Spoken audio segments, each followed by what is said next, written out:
Bismillahirrahmanirrahim. Assalamualaikum warahmatullahi wabarakatuh. Alhamdulillahi rabbil alamin. Wassalatu wassalamu ala sayyidina Muhammadin sayyidil mursalin wa ala alihi wa ashabihi wa man tabi'ahum bi ihsanin ila yaumiddin.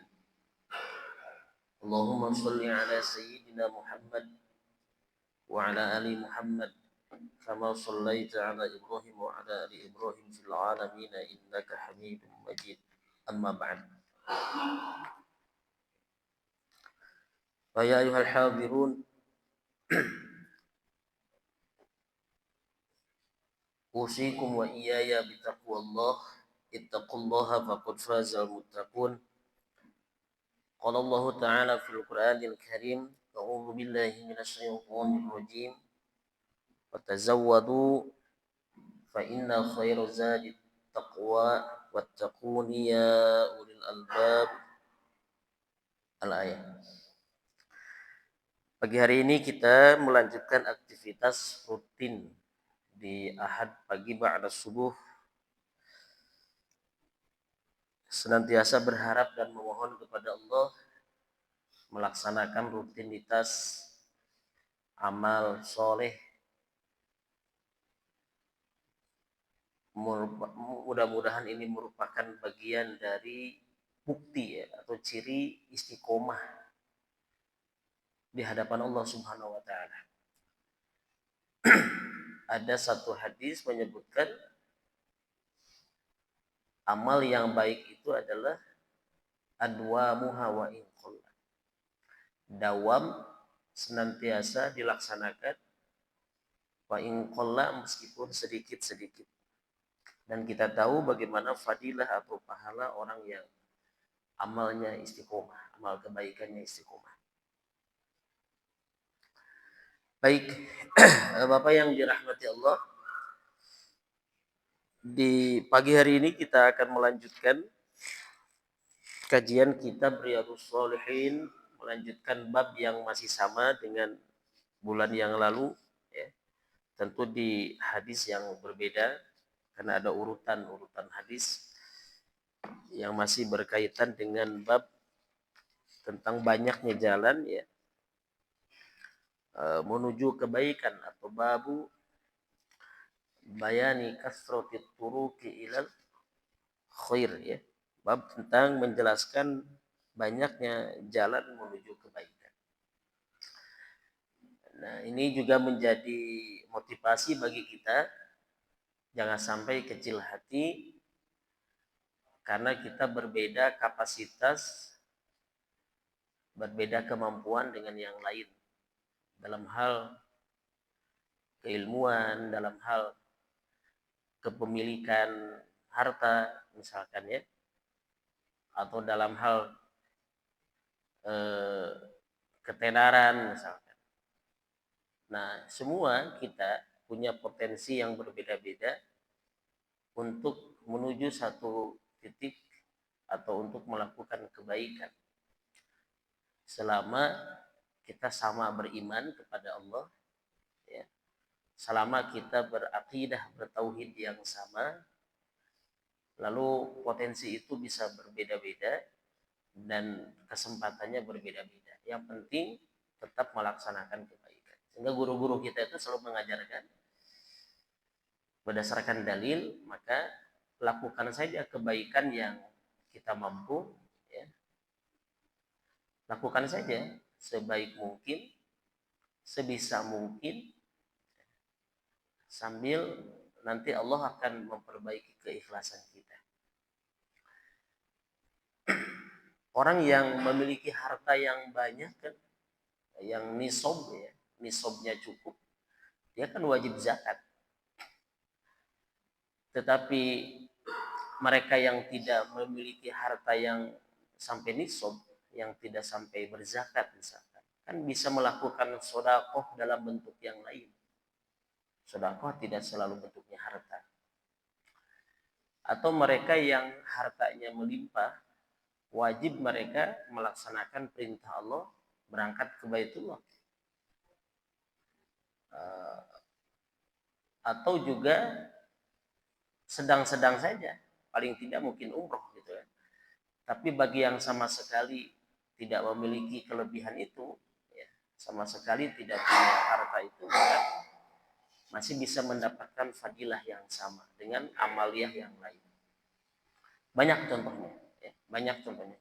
Jihad fisabilillah itu kan tidak selalu mengangkat senjata, tetapi juga jihad dalam artian mengendalikan hawa nafsu, jihad dalam artian bagaimana kita mampu mencegah yang mungkar, memberikan contoh dan memerintahkan yang ma'ruf juga bagian daripada jihad. Jadi selalu ada padanan ya. Setiap kebaikan itu Allah Maha Rahim, Allah Maha Rahman, Maha Rahim. Jadi Islam ini, agama ini yang senantiasa benar-benar indah, tidak memberatkan. Jadi seandainya kewajiban itu dibebankan kepada semua orang tanpa kecuali, tanpa syarat, berat Pak dalam beragama. Ini luar biasa. Dan ini juga sebagai contoh, kita bisa memaklumi ya, dalam kaidah juga, dalam fikih misalkan, bisa memaklumi seseorang, hukumnya itu tidak selalu dipegang atau dijadikan alat dipukul rata, tidak. Karena ada kebijakan hukum ya. Ada kebijakan hukum. Ada orang yang melakukannya karena ketidaktahuan, karena kebodohan, kan begitu kan? Karena keterpaksaan. Nah, itu luar biasa. Bahkan ada hadis rufi'al qalamu an talatin ya. Catatan itu, catatan hukuman itu diangkat ya. Ang salasin dari 3 hal. Salah satunya kan bagaimana anak kecil sampai dia dewasa, orang tidur sampai dia bangun, dan orang yang terpaksa atau orang yang lupa juga termasuk bagian itu. Ini luar biasa. Islam selalu memberikan hukum itu juga ada kebijaksanaannya di situ. Tidak selalu hanya halal dan haram atau wajib dan haram. Ya, selalu ada kategori yang lain. Baik, al-hadi asyar, Nabi sallallahu alaihi wasallam qala, laqad ra'aitu rajulan yataqallabu fil jannati fi syajaratin qata'aha min dhahri thariq kanat tu'zi al-muslimina. Rawahu Muslim. Wa fi riwayatin marra rajulun bi busdi syajaratin 'ala dhahri thariq faqala wallahi la unhiyanna hadza 'anil muslimina la yu'dhihim fa udkhilal jannah. Wa fi riwayatin lahuma bainama rajulun yamshi bi tariqin wajada ghusna syaukin 'ala tariqi fa akharahu fa syakarallahu lahu fa ghafara lahu. Dari Abu Hurairah radhiyallahu an bahwa Nabi sallallahu alaihi wasallam bersabda, sungguh saya telah melihat seseorang yang bersenang-senang di dalam surga. Nah, ini bagian Nabi menyampaikan ini bukan berarti beliau masuk surga dulu. Nah, tapi perlu diinformasikan, diberitahukan atau diperlihatkan oleh Allah. Disebabkan ia memotong pohon yang berada di tengah jalan karena mengganggu kaum muslimin yang lewat. Padahal terkira. Kita umpamakan hidup di kampung, kemudian juga tiap hari melewati jalur setapak untuk pergi ke sawah, pergi ke kebun, ayah rucuk, ayah ranting yang menghalangi menghalangi jalan, atau kita melewati jalan raya, ada bambu, misalkan ada pohon yang malang, malang ke tengah jalan, ngaruyuk ke tengah jalan, geser ku sabab longsor misalkan, atau geser ku sabab pengas, ya, rungkad, tepira akan tinggalin nama, digeserkan, ya, dirapihkan, kemudian dikepinggirkan, lalu diberikan kenyamanan orang lain untuk melewati jalan itu, maka itu bagian daripada amal soleh. Luar biasa. Itu bagian daripada sedekah atau kebaikan. Bahkan dalam sebuah riwayat yang lain disebutkan, pada suatu ketika ada seorang lelaki berjalan melalui cabang pohon atau dahan yang melintang ke tengah jalan. Kemudian ia berkata, "Demi Allah, saya akan menyingkirkan dahan ini dari jalan agar tidak mengganggu kaum muslimin yang lewat. Karena perbuatannya itu ia dimasukkan surga." Jadi semudah itu ya surga itu. Kalau dilihat dari sisi ini. Artinya apa? Bisa jadi ya kita ini fokus dalam ibadah makhluk, dalam ibadah eh, ritual pribadi kita, tapi kita tidak memperhatikan kenyamanan orang lain misalkan. Nah, kita tidak memperhatikan kenyamanan orang lain atau kenyamanan sekitar kita. Dan boleh jadi sebaliknya, malah perbuatan itu menghalangi kita masuk surga. Nauzubillahi. Banyak hal, banyak hal. Tidak hanya dicontohkan dalam bentuk pohon tadi. Karena boleh jadi pohon ini bagian dari, ini hanya perumpamaan, kemudian juga bisa dikiaskan dalam bentuk yang lain. Ini dalam kehidupan ini memang apalagi dalam kondisi bertetangga yang super padat kita ya. Di samping kita harus memaklumi, harus apa namanya itu, tahu diri, juga kita mungkin harus belajar bagaimana memaklumi dan memaafkan kayaknya. Sebab kasihan juga nanti tetangga-tetangga kita kalau harus mendapatkan hukuman dari Allah, nah, karena dirasa senantiasa memberikan kezaliman misalkan.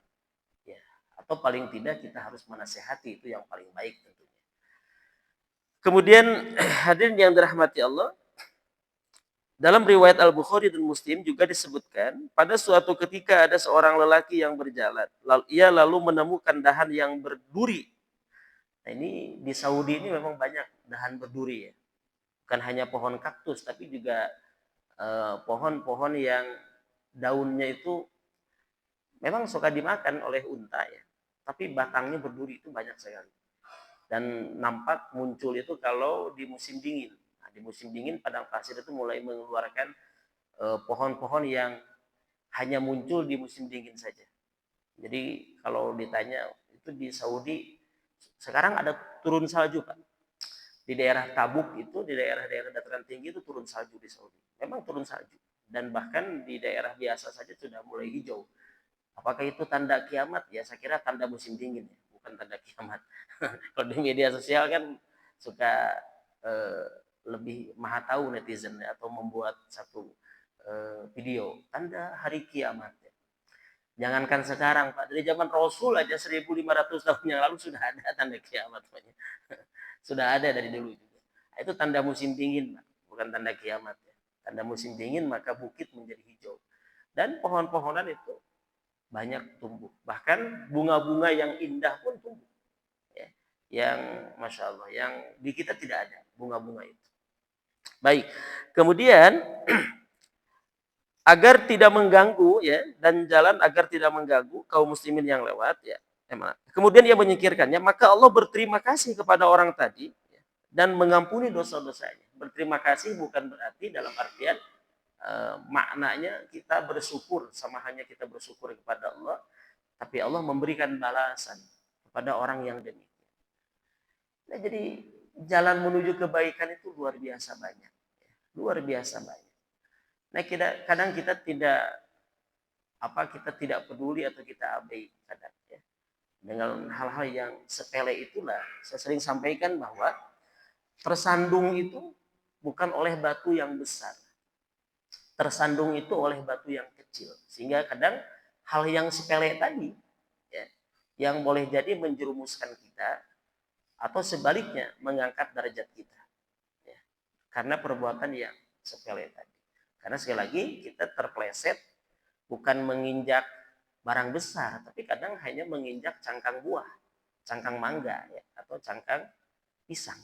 Jadi oleh hal yang dianggap sepele. Nah, oleh karena itu jika kita mau menyelamatkan orang lain, meskipun itu dianggap sepele, nah, boleh jadi itu menjadi wasilah, menjadi jalan menuju ke ridho Allah Subhanahu wa taala.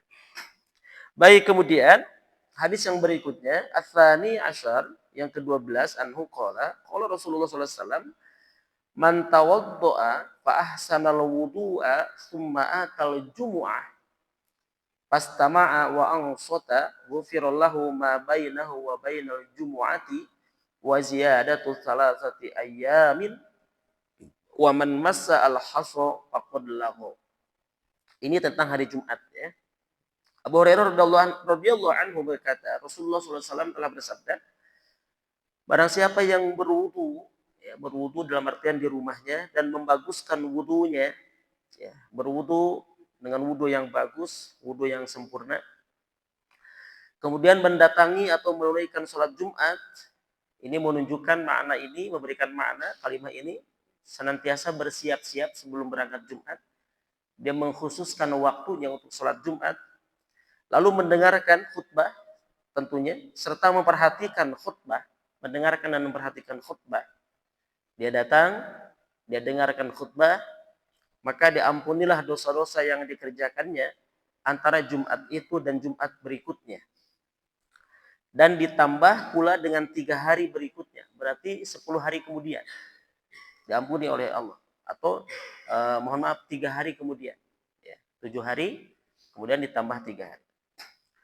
Dan barang siapa yang bermain-main atau ketika khutbah itu dia diumpamakan dengan hal yang sepele, dan barang siapa yang mempermain-mainkan batu sewaktu khutbah, lagi-lagi para sahabat dulu itu kan sholatnya di masjid yang berlantaikan pasir, Pak. Masjid yang berlantaikan pasir. Kemudian hanya diatapi atau dilapisi dengan jerami atau dengan pelapa kurma yang kering yang ditumpuk. Pasti di situ ada pasir, ada butiran-butiran kerikil, ya. Dia bermain-main dengan itu, dilempar-lempar, ya kan? Atau mungkin dimainkan oleh 2 tangan, bermain-main dengan pasir. Maka sia-sialah Jumat. Jumatnya dianggap sia-sia. Sepele, Pak. Menjadi hilang fadilah yang besar tadi. Allah ampuni dosanya 10 hari. Nah, terpleset oleh perbuatan yang sepele. Nah, ini saya bilang tadi kan, kita tersandung itu bukan oleh perkara besar, tapi oleh kecil. Di mukhlisin tidak ada kerikil, tidak ada batu. Ya mungkin kita memain-mainkan tangan, ya kan? Kemudian juga memain-mainkan kaki, jari-jarinya, atau juga memain-mainkan karpet dengan tangan dibulat-bulat, misalkan digerak-gerakan. Itu juga bagian daripada perumpamaan ini. Karena kita tidak ada kerikil.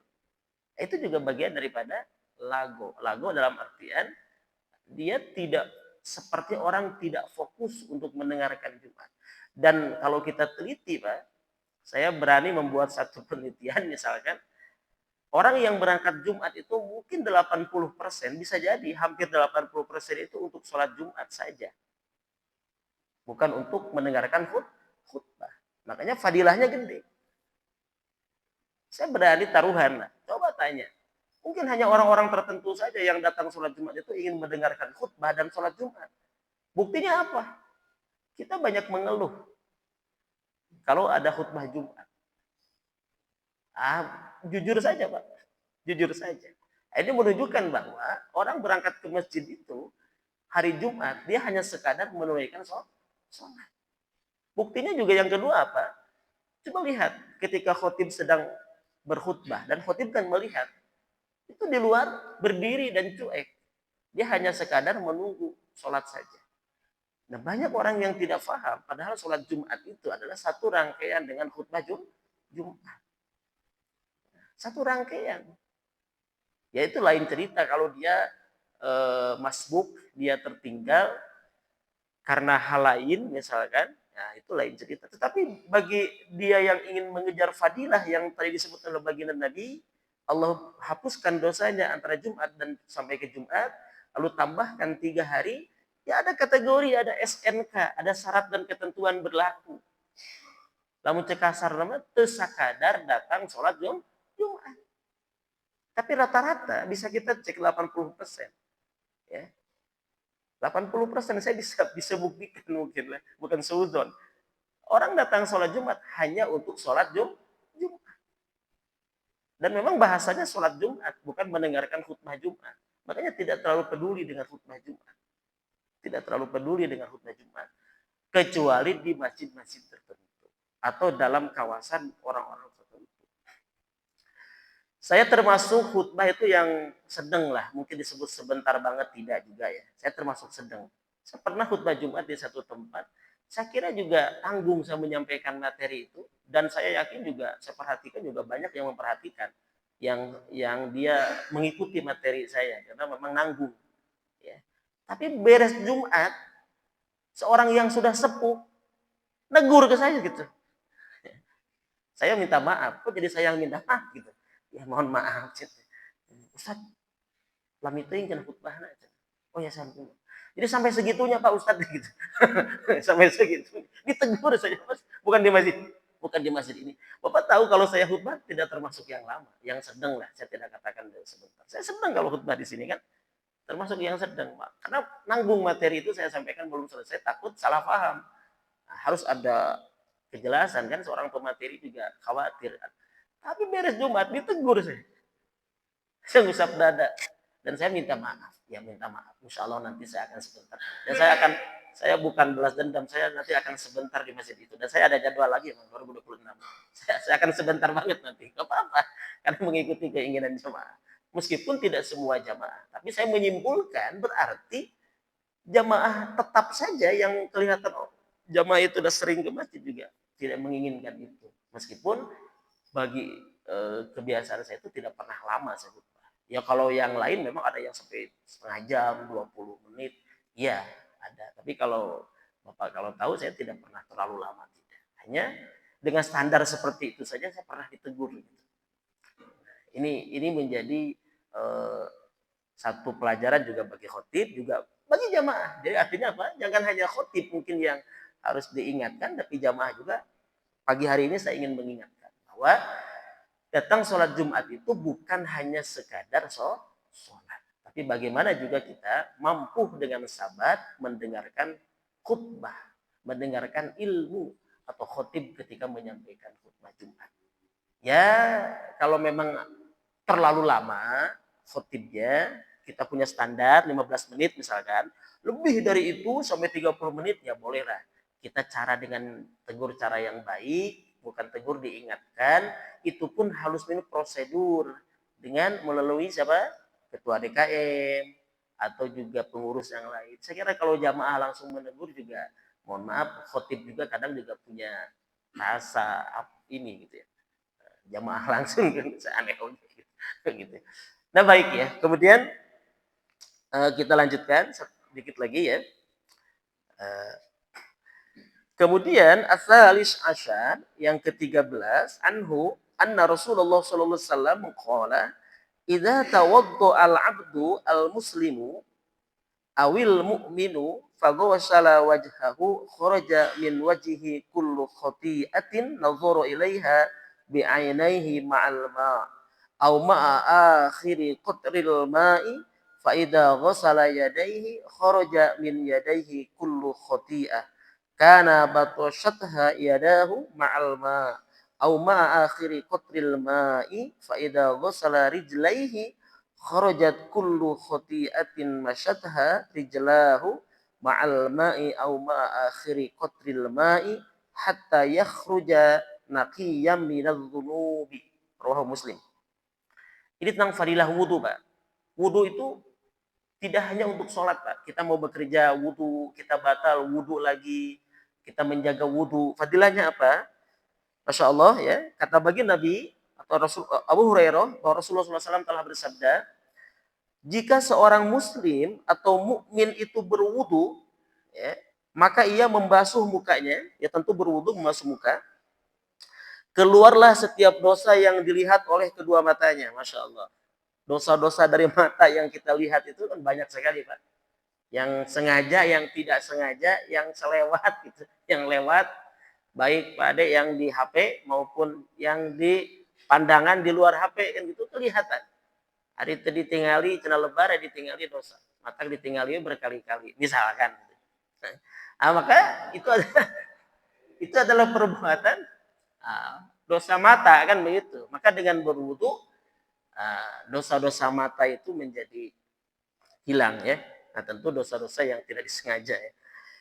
Nah, baik kemudian juga eh, keluarnya itu ya bersamaan dengan air atau bersamaan dengan tetesan air terakhir. Inilah yang menjadi alasan kenapa ada ulama atau guru kita mengatakan makruh mengusap atau membersihkan muka setelah wudhu dengan handuk. Makruh. Ada pendapat demikian sebab diharapkan air yang menetes sampai akhir itulah menjadi penghapus dosa. Namun kita mengambil jalan tengah di sini. Kenapa? Meskipun itu makruh, tapi dalam kondisi itu akan membuat orang lain tidak nyaman di samping kiri kanan kita. Karena kita wudhunya itu langsung masuk ke sab sholat. Tidak ada jeda dulu. Kita jangan lantas ingin mengutamakan fadilah tadi, lalu malah mencederai orang lain yang tidak nyaman di samping kiri sholat kita. Seperti misalkan cair teh ngerucut atau tapi orang lain sebelah kiri terkena cipratannya. Nah, jadi dalam beragama pun kita tetap harus menjaga itu. Jangan lantas mengambil satu pendapat bahwa biarkan saja airnya itu mengalir sampai titik terakhir karena itu adalah menjadi penghapus dosa. Betul. Tapi urangna tuh wuduna tadi sing tadi wuduna. Ulah pas wudhu langsung asup sab sholat barasuh panangan barasuh wajah barasuh atau batur teh nyaman gigireun teh sing kecelaka kena karpet misalkan karpet jadi barasuh tetap kita pun harus melakukan itu dengan bijak dalam memahami dalil tidak lantas atas dasar itu ya ingin merapatkan barisan merapatkan sab iya dirapatkan tetapi hari kaki batur ditincak pada orang itu nyaman Pak. Kaki sebelah kiri kanan ditincak kurang digeserkan diudag digeserkan enak gitu ya kudu ditu ya mah ada orang gitu nyaman atau ayo nu getekan gitu ya getek digeserkan diudag gitu digeserkan diudag enak gitu ya jadi dalam memahami hal-hal seperti itu juga harus pemahamannya harus sumul Pak. Sumul itu harus masagi untuk orang Sunda. Ilmu itu harus masagi gitu. Jadi itu cukup hanya satu pemahaman lalu disimpulkan dengan satu pemahaman itu. Seperti halnya baraseh wajah, baraseh tangan, baraseh kaki langsung masuk sab. Ya paling tidaklah dibuang dulu lah. Meskipun ya kalau mau dapat fadilah ya tadi dong wudunya gitu. Mau sampai tetes terakhir ya wudunya jangan wudu langsung masuk sab. Wudu paling akhirnya kalau itu kondisi seperti itu ya sebaiknya dilap saja lah. Baik, kemudian ya. Jika ia membasuh kedua tangannya sama ya, maka keluarlah setiap dosa yang dia perbuat oleh kedua tangannya bersamaan dengan air atau bersamaan dengan tetesan air yang terakhir tuh, tetesan yang terakhir. Itu dibiarkan tadi. Ya. Kemudian jika ia membasuh kedua kaki sama, ya, keluar dosa sampai tetes air yang terakhir sama, sehingga keluarlah ia dalam keadaan bersih dan dari semua dosa. Allahu Akbar. Wudu, Pak, itu bukan amal berat. Wudu itu sebetulnya bukan perbuatan yang berat. Saya kira semua orang bisa berwudu. Dan semua orang punya air. Tapi, kenapa malas berwudu? Karena fadilahnya begitu besar. Fadilahnya begitu besar. Sehingga kalau kita ingin mendapatkan fadilah yang sempurna tadi, ya wudunya tidak hanya untuk sholat. Apalagi sholatnya sudah mepet, langsung masuk sab. Ya kita lakukan wudu di kondisi yang lain, di tempat waktu yang lain. Maka insya Allah kita mendapatkan fadilah yang sempurna. Baik, kemudian Ar-Rabi' Asyar anhu an Rasulullah sallallahu alaihi wasallam qol as-shalawatul khamsu wal jumu'ah ilal jumu'ati wa ramadhanu ila ramadhana mukaffaratun lima bainahunna idajtunibatil kabair rawahu Muslim. Dari Abu Hurairah radhiyallahu an Rasulullah sallallahu alaihi wasallam telah bersabda, salat 5 waktu yang kita lakukan sehari, kemudian antara Jumat yang satu ke Jumat berikutnya, dan puasa pada bulan Ramadan, bahkan ke Ramadan yang berikutnya, itu menjadi penghapus dosa-dosa antara jarak keduanya. Jadi kalau Ramadan ke Ramadan setahun. Kalau Jumat ke Jumat seminggu. Kalau harian sholat lima waktu. Maka selama dosa-dosa besar dijauhi kecuali dosa besar. Dosa besar tidak cukup hanya dengan perbuatan tadi, butuh taubat, permohonan ampun yang serius. Ya, butuh taubatan nasuha. Tapi kalau dosa-dosa kecil tadi, ya, yang dilakukan dengan sholat, melakukan sholat, melakukan wudhu, sholat Jumat itu terhapus. Jadi kalau dari keterangan ini, Pak, dalil ini, tidak mungkin ya, orang mukmin yang tidak syirik kepada Allah tidak masuk surga. Ya, makanya wajar, bukan wajar, memang ada dalil mengatakan setiap atau seluruh umat baginda Nabi, semua umat baginda Nabi itu pasti masuk surga. Saya terenyuh, Pak, di Raudhah itu kan banyak kaligrafi. Jadi kaligrafi di masjid itu biasa, Pak, jangan bilang kita kalau pakai kaligrafi bagus.